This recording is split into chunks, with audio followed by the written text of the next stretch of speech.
दोस्तों आज के इस वीडियो में मैं आपसे बात करूंगा कि अगर आप कोई नया बिजनेस शुरू करना चाहते हैं तो आपको अपना ब्रांड डेवलप करना चाहिए या फिर आपको किसी ब्रांड की फ्रेंचाइजी लेनी चाहिए। मेरे पास बहुत सारे ऐसे कॉल्स आते हैं जो फ्रेंचाइजी बिजनेस के बारे में पूछते हैं, जो अलग अलग फ्रेंचाइजी की इंक्वायरी करते हैं। वहीं पर बहुत सारे ऐसे नवयुवक जिनको अभी बिजनेस शुरू करना है, पहली बार कोई बिजनेस करना चाह रहे हैं, उनके मन में शंका रहती है कि मुझे क्या करना चाहिए, किसी ब्रांड की फ्रेंचाइजी लेनी चाहिए या फिर अपना ब्रांड शुरू करना चाहिए। इनको लगता है कि अगर हम किसी ब्रांड की फ्रेंचाइजी लेंगे तो हम काम उनके लिए करेंगे। ऐसा भी लगता है कि पूरी मेहनत तो हम करेंगे और नाम किसका होगा, नाम ब्रांड का होगा। तो ऐसे में क्यों ना हम अपना ही ब्रांड बना ले, फ्रेंचाइजी लेने की जरूरत क्या है। तो आज के इस वीडियो में मैं आपको बहुत सारी ऐसी बातें बताने वाला हूं जिससे आपको एक क्लियर हो जाएगा कि आपको करना क्या चाहिए। तो दोस्तों अगर आप इस विषय में कोई भी जानकारी चाहते हैं तो इस वीडियो को लास्ट तक देखिएगा और अगर आप इस चैनल पर नए हैं तो चैनल को सब्सक्राइब जरूर कर लीजिएगा। दोस्तों यकीनन अगर आप में क्षमता है, आप में रिस्क टेकिंग कैपेसिटी है तो आपको अपना ही ब्रांड बनाना चाहिए। फ्रेंचाइजी क्यों लेनी है।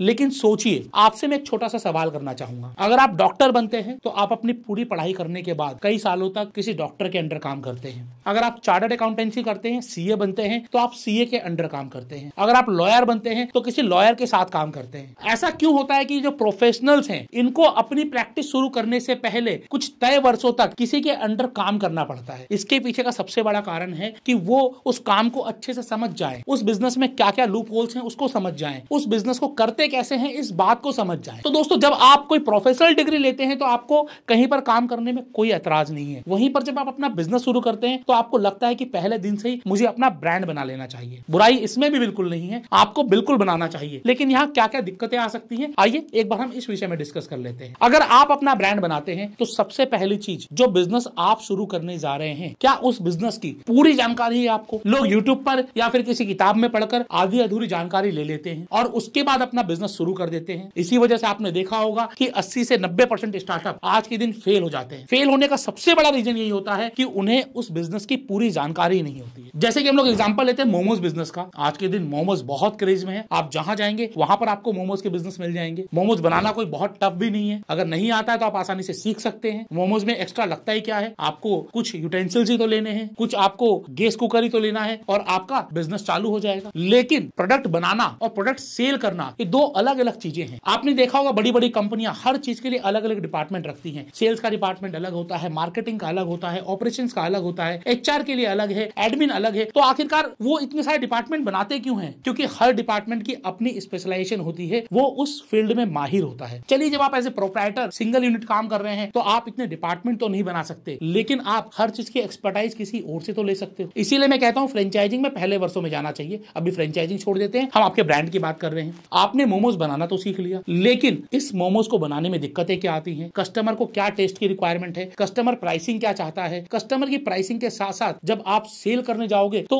आपको किन किन बातों का ध्यान रखना चाहिए, ये सारी चीजें आपको पहले कहीं से सीखनी चाहिए। आप कोई बिजनेस ऑनर आपको अपने गले पे बिठाकर ये सारी चीजें सिखाने वाला नहीं। जी हाँ दोस्तों, जब आप सीए के अंडर में एज ए इंटर्न काम करोगे तो आपको वो सिखा देंगे। आप डॉक्टर के अंडर में काम करोगे, लॉयर के अंडर में काम करोगे या फिर ऐसे प्रोफेशनल्स के अंडर में काम करोगे तो वो आपको काम सिखाते हैं। लेकिन आपने कभी सुना है कि भैया साड़ी वाले की दुकान पे जाके बैठ जाओ, साड़ी वाला साड़ी बेचना सिखा देगा। आप किसी रेस्टोरेंट में जाके बैठ जाओ, वो आपको किस तरीके से माल बनाते हैं, बेचते वो सिखाएगा। बिजनेसमैन जल्दी से दूसरे को बिजनेस सिखाता नहीं। तो ऐसे में इस समस्या का समाधान क्या है? कहीं से तो सीखोगे। आप बोलोगे कि एमबीए करके सीख लेते हैं। भाई साहब, जो आपको एमबीए पढ़ा रहे हैं क्या वो बिजनेस चला रहे हैं? उन्होंने भी तो किताबी ज्ञान लिया है। अगर आपको जिस विषय में आप बिजनेस कर रहे हो उसी विषय में अगर किसी ने 10 साल 20 साल का बिजनेस किया हो और वो आपको सिखा रहा है तब तो वेल एंड गुड है। लेकिन अगर आपको सिर्फ किताबी ज्ञान पढ़कर ही कोई एमबीए सिखा रहा है तो जब आप मार्केट में जाओगे तो आपको चुनौतियों का सामना करना पड़ेगा। ऐसे में मैं हमेशा कहता हूं कि अगर आप पहले कुछ वर्षों में किसी ब्रांड की फ्रेंचाइजी ले लेंगे तो आपको बहुत सारे फायदे होने वाले हैं। उसके बाद अगर आपको लगता है कि उस ब्रांड की वजह से आपको ज्यादा इनकम आ रही है तो उस ब्रांड के साथ जुड़े रहिए। और आपको अगर लगता है कि नहीं, उस ब्रांड के अलावा मैं अपना ब्रांड बनाकर ज्यादा पैसे कमा सकता हूं, तो आप स्वतंत्र होते हैं कि आप अपना बिजनेस भी कर सकते हैं। ऐसा नहीं है कि आप किसी ब्रांड के साथ शादी कर रहे हो और आप तलाक लोगे तो बदनामी हो जाएगी, ऐसा कुछ नहीं है। यहाँ पर अगर आप किसी ब्रांड की फ्रेंचाइजी ले रहे हो तय एग्रीमेंट के लिए 3 साल के लिए 5 साल के लिए और आपको लगता है कि 3 साल या 5 साल के बाद मुझे उसका काम नहीं करना, तो आप स्वतंत्र होते हो, आप अपना बिजनेस भी शुरू कर सकते हो। दूसरी बात कि आपको फ्रेंचाइजी क्यों लेनी चाहिए, आइए मैं आपको फायदे गिनवाता हूं। लेकिन यहाँ पर सबसे पहले मैं आपको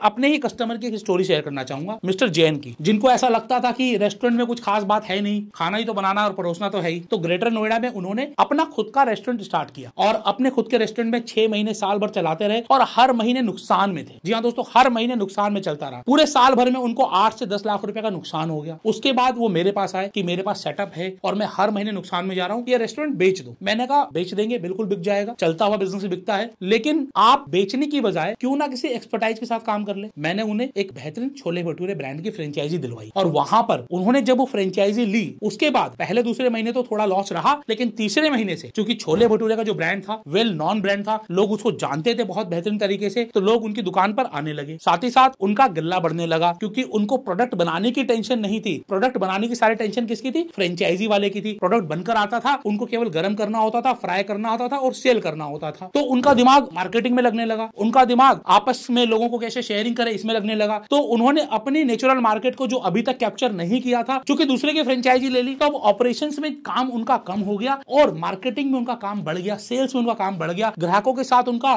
तालमेल अच्छा हो गया, जिससे वो ग्राहकों पर ध्यान देने लगे। तो इससे फायदा क्या हुआ? इससे फायदा उनकी सेल्स बूस्ट हो गई। क्योंकि एक बेहतरीन ब्रांड की फ्रेंचाइजी थी तो क्वालिटी तो अच्छी होनी थी, तो क्वालिटी भी अच्छी हुई, ग्राहक भी बढ़े और इससे उनकी प्रॉफिटेबिलिटी भी बढ़ गई। पिछले साल भर से जो परेशानियां आ रही थी वो सिर्फ 3 महीने में सॉल्व हो गई। दो, इसमें आपको फ्रेंचाइजी फीस भी देनी पड़ी, आपका इनिशियल इन्वेस्टमेंट भी कुछ गया। लेकिन दोस्तों हम वापस वही आते हैं प्रोफेशनल पर। अगर आप डॉक्टर की पढ़ाई करते हो तो आप मुझे कमेंट्स बॉक्स में कमेंट करके बताना कितना आपको पैसा लगाना पड़ता है। आप सीए बनते हो तो आपको कोचिंग में कितने साल लगाने पड़ते हैं, कितना पैसा लगाना पड़ता है। आप लॉ की पढ़ाई करते हो तो आपको कितने साल और कितने पैसे लगाने पड़ते हैं। वहीं पर आपको एक ब्रांड जो एक वेल नोन ब्रांड है, जिसकी मार्केट में एस्टेब्लिशमेंट है, मार्केट में लोग उसके नाम से उसको जानते हैं, वो अगर आपको अपना ब्रांड नेम दे रहा है, नो हाउ दे रहा है, टेक्नोलॉजी दे रहा है, साथ ही साथ उसके नाम से ग्राहक भी आपके पास आ रहे हैं, तो ज्यादा फायदे का सौदा क्या है? पहले दिन से पैसे कमाना या फिर पहले नुकसान में आओ और फिर उसके बाद फ्रेंचाइजी लो? दोस्तों डिसीजन आपको ही लेना है। ऐसा नहीं कि मैंने बोल दिया फ्रेंचाइजी लो और आपको फ्रेंचाइजी ले लेनी चाहिए, और ऐसा भी नहीं है कि जिन्होंने अपने ब्रांड शुरू किए सब नुकसान में है। लेकिन मैं कहता हूं कि रिस्क क्यों लेना? अगर आपके पास एक अपॉर्चुनिटी है तो रिस्क क्यों लेना? और अगर आपके पास दृढ़ विश्वास है कि मैं अपना ही ब्रांड बनाकर आसानी से प्रॉफिट कमा लूंगा, तो अपना ही ब्रांड बनाए, मत जाए फ्रेंचाइजी की तरफ। लेकिन अगर आपको जरा सा भी डाउट है, आपको लगता है कि बिजनेस की नॉलेज पहले ले लेना जरूरी है, अगर आपको लगता है कि पहले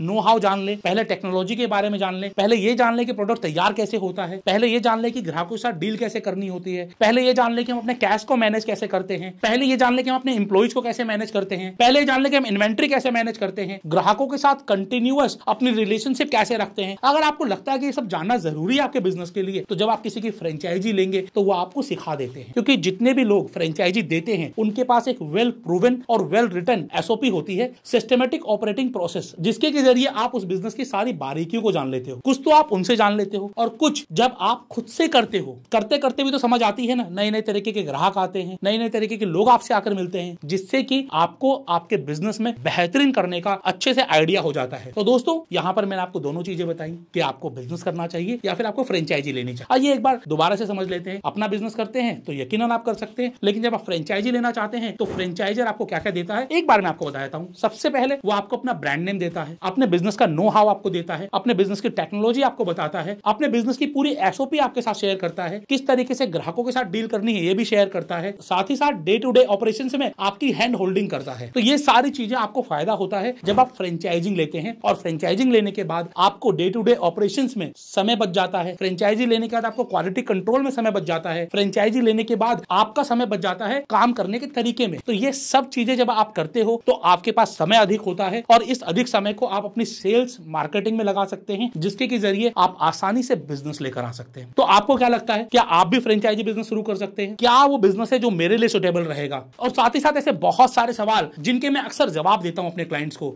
जैसे कि सबसे इंपॉर्टेंट सवाल, बिजनेस के लिए फंडिंग कहां से लेकर आए? अगर पैसे नहीं है तो पैसे कहां से लेकर आए? कौन सा बिजनेस आपके लिए सुटेबल रहने वाला है? किस समय आपको बिजनेस में आना चाहिए? बिजनेस करने के तरीके क्या क्या होंगे? कौन सी वो फ्रेंचाइजी है जो ज्यादा प्रॉफिटेबल होगी? फ्रेंचाइजी का आरओआई कितने समय में आ जाता है? वेरिएबल आरओआई और फिक्स आरओआई क्या होती है? और फिक्स आरओआई कितने समय में आ जानी चाहिए? और वेरिएबल आरओआई का ब्रेक इवन कितने समय में आ जाना चाहिए? ऐसे बहुत सारे सवालों के जवाब मैं लेकर आया हूं आपके लिए एक एक्सक्लूसिव वेबिनार में। जी हां दोस्तों, ये वेबिनार जो लगातार होने वाले हैं, अगर आप भी इसका हिस्सा बनना चाहते हैं, अगर आप भी एक प्रॉफिटेबल सस्टेनेबल बिजनेस शुरू करना चाहते हैं, अगर आप भी चाहते हैं किसी ब्रांड की फ्रेंचाइजी लेना, तो आपको इस वेबिनार को अटेंड जरूर करना चाहिए। बहुत ही नॉमिनल फीस में आपको ये वेबिनार का एक्सेस मिल जाएगा। जी हां दोस्तों, आपको नीचे लिंक दिया गया है जिस पर आप क्लिक करके अभी रजिस्ट्रेशन करा सकते हैं, और उसके बाद मेरी टीम आपको कॉल करेगी और मेरी टीम आपको बताएगी किस तरीके से ये वेबिनार अटेंड करना है। तो आप अपना समय ना गवाएं। अगर आप व्यापार करना चाहते हैं, बिजनेस करना चाहते हैं और मन में कोई भी डाउट है तो इस लाइव वेबिनार में आए और अपने बिजनेस की सफलता की तरफ पहला कदम बढ़ाएं। मैं हूं आपका बिजनेस दोस्त Ashish Kumar Agarwal, founder of franchisee Batao, एक यूट्यूबर और कीनोट स्पीकर। जय हिंद, जय भारत।